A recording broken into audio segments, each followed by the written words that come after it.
मद्यप्राशन करून बस चालवणं म्हणजे प्रवाशांच्या जीवाशी खेळणं. आता कोर्टानेच दिला धडा. अशा चालकांना नोकरीत परत घेणं म्हणजे धोक्याचं आमंत्रण.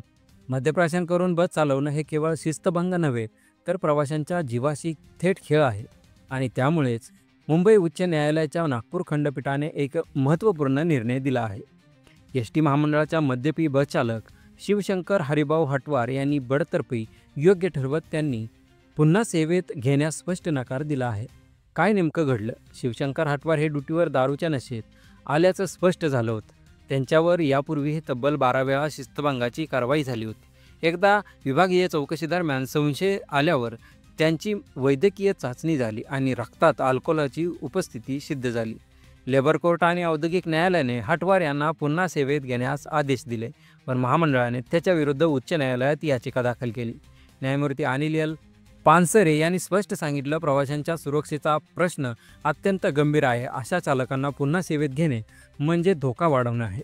म्हणजेच खालच्या न्यायालयाने निर्णय रद्द करत हटवार यांनी बडतर्फी कायम ठेवण्यात आली. न्यायालयाने ठाम मत नोंदवलं, कार्यालयात दारूच्या नशेत हजर राहणं गंभीर प्रकार आहे. अशा कर्मचाऱ्यांकडून पुन्हा तीच चूक होण्याची शक्यता नाकारता येत नाही आणि म्हणूनच सार्वजनिक सुरक्षिततेसाठी कडक निर्णय घेण्याचा अधिकारही प्रशासनाकडे आहे, हेही स्पष्ट केलं. प्रवाशांचा जीव महत्त्वाचा आहे. मद्यपी चालकांसाठी एस टीमध्ये जागा नाही, हे आता न्यायालयानेही ठामपणे बजावलं आहे. तुम्हाला याबद्दल काय वाटते? तुमच्या प्रतिक्रिया आमच्यापर्यंत नक्कीच कळवा व असेच नवनवीन व्हिडिओ पाहण्यासाठी चॅनलला सबस्क्राईब करा. धन्यवाद.